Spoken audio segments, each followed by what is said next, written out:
खुलुमबाय गिबियावनो बर' रादाब नायनानै मोजां मोनग्रा गासैबो रायजो राजा नोंथांमोनखौ आंनि चेनेलाव फिन खेबसेबाव बरायनाय बावहरग्रोनाय थाबाय। आसा खालामो बयबो मोजाङै दङ। नोंथांमोननि थाखाय आं मोनसे गोदान खौरां लानानै नुजाथिफैलायबाय। आसा खालामो नोंथांमोना खौरांखौ नायनानै मोजां मोनगोन। रायजोआव फिन आरोबाव सासे दुथां सुबुङा गाज्रि मुगैथाव खामानि मावनाया ओनसोलाव मोनसे सोमोनांथाव थासारि सोमजिहोदों। जाथायनि सोमोन्दै मिथिनो हानाय बादिब्ला सासे 45 बोसोर बैसोनि अमरजित देउरि मुंनि सासे दुथां सुबुङा गावनि नखराव खामानि मावनो लाखिनाय सासे उन्दै बैसोनि हिनजावसाखौ देहायारि सोमोन्दो लाखिनानै 4 दान गोरबोआव दोनदों। बे जाथाया सोराङाव फैनाय लोगो लोगो हिनजावसानि नखरजों लोगोसे गामिनि सुबुंफोरा बे जाथायनि दायनिगिरि लम्पट अमरजित देउरिखौ थानायाव केस थिसननायनि उनाव दुथां अमरजित देउरिखौ पुलिसआ खाबाय। मिथिनो हानाय बादिब्ला बरदुमसानि कनाफथार मुंनि जायगायाव जादों बे मुगैथाव जाथाया।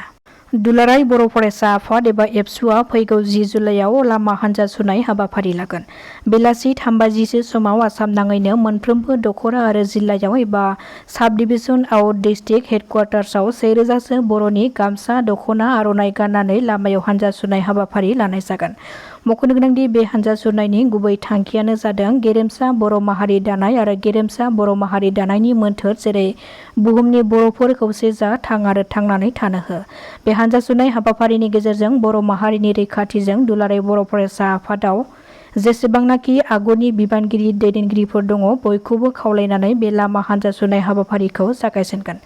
दुलाराय बर' फरायसा आफादनि आफादगिरि दिपेन बर' बिथाङा बे खौरांखौ गावनि बिबुंथिनि गेजेरजों फोसावदों। हरखाब अर खामनायनि जाहोनाव बरपेटा रड साखाथिनि खाटालफरा गामिनि थागिबि ध्रुब दास मुंनि सासे सुबुंनि नखरा खामनानै सेवहांगार जादों। हरखाब अर खामनायनि जाहोनाव नखराव थानाय मुवा बेसाद रां रुफा गासैबो खामनानै सेवहांगार जादों। फोरमायथिनाय बादिब्ला बे हरखाब अरा खामनाय समाव नखराव रावबो सुबुंफोरा गैयामोन। जाथाय जानाय उनाव साखाथिनि सुबुंफोरा अर खामनायखौ होबथानो एबा खोमोरनो नाजादोंमोनब्लाबो नाथाय अरा बांद्राय गोसारलांनायनि जाहोनाव आबुङै खोमोरनो हायाखैमोन। जायनि जाहोनाव नखरनि गोनां फोरमानलाइफोरजों लोगोसे रां रुफा गासैबो खामजोबो। बे अर खामनाय जाथायनि गुबै जाहोनखौ मिथिनो हायाखैब्लाबो नाथाय साखाथिनि सुबुंफोरा गेस सिलिन्डारा बेफ्रुनानै खामनायनि सन्देह खालामदों। बे अर खामनायखौ उनाव अर खोमोरग्रा हान्जाखौ लेंहरनानै खमैब्लाबो 3-4 घन्टानि उनावसो अरखौ आबुङै खोमोरनो हादों होननानै मिथिहोदों। आसामनि गिबि मन्थ्रि ड हिमन्त बिश्व शर्मानि गारियाव बथल खुबैग्रा दायनिगिरिफोरखौ पुलिसआ हमनो हाबाय। बे जाथायजों लोब्बा लानानै सासे आइजो आरो 4 सुबुंखौ पुलिसआ खादों। मख'नो गोनांदि बे बथल खुबैनाय जाथायखौ लानानै बिजेपिनि मावथिफ्रा कंग्रेस दोलोनि हेंथायै गुवाहाटी सोहोरनि खृष्टान बस्ति नरकासुर मण्डल अफिस साखाथियाव गोख्रों खुद्रिसारनाय हाबाफारि लादों। बिटिआर गोरोबथा जानानै थांनायनि उनावबो गोबाव समनिफ्राय जेलाव जोबजानानै थानाय एनडिएफबिनि गासै सा 11 केडारफोरा मैया हियारिंनि गनायथिखौ मोननो हाबाय। मैया बाक्सानि सदरपुर मसलपुराव थानाय जिल्ला जुडिसियेल कर्ट कमप्लेक्सआव बे हियारिंनि गनायथिखौ मोनबाय। बिथांमोना मैयानि सानावनो बेल मोननो गोनांमोन नाथाय माखासे नायबिजिरनो गोनां थाबावनायनि थाखाय हियारिंखौल' गनायथि होनानै फैगौ 3 जुन खालिसो बाक्सानि सदर मसलपुराव थानाय जिल्ला जुडिसियेल कर्ट कमप्लेक्सनिफ्राय एनडिएफबिनि सा 11 केडारफोरा बेल मोननायनि आसा दङ। रायजो नाङैनो मोसौ बेदर फाननायनि हेंथायै गोख्रों नोजोर लाखिदों सोरखारा।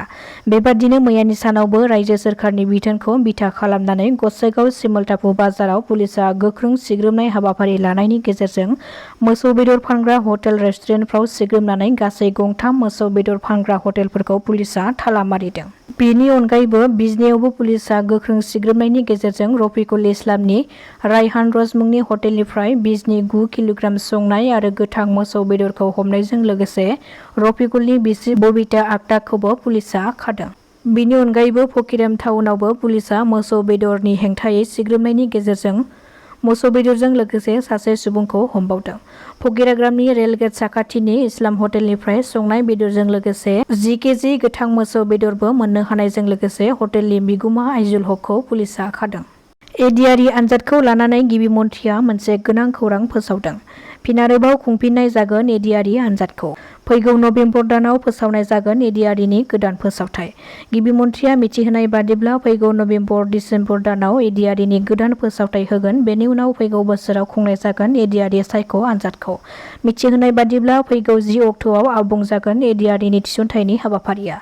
गासै 50,000 सुबुंफोरा साख्रिनि थिसनथाय बिलाइखौ मोननो हागोन आरो बोसोरफ्रोमबो एडिआरइ आनजाद खुंनाय जागोन आरो रोजा रोजा लाइमोनफोरखौ साख्रियाव थिसननो थाखाय थांखि लादों होननानै फोसावदों गिबि मन्थ्रिया। सनितपुर जिल्लानि 1 नं थाराइबारि गामिनि थागिबि थार्जेन मोसाहारि आरो निरोला मोसाहारिनि फिसाज्ला मातिउ मोसाहारि 8 बोसोर बैसोनि उन्दै गथ'साया थांनाय 30 जुननिफ्रायनो गोमानानै दङ। बेखायनो सोरबाफोर मातिउ मोसाहारिखौ नुयोब्ला जानबुं नम्बर 9707736587 बे जानबुं नम्बराव खौरां हरनो थाखाय खावलायहरदों नखरनि सोद्रोमाफ्रा। दासिमनि खौराङा एसेनोसै। नोंथांमोना खौरांखौ नायनानै मोजां मोनदोंब्ला चेनेलखौ साबस्क्राइब खालामनानै लानो हागोन। गोजोन्थों।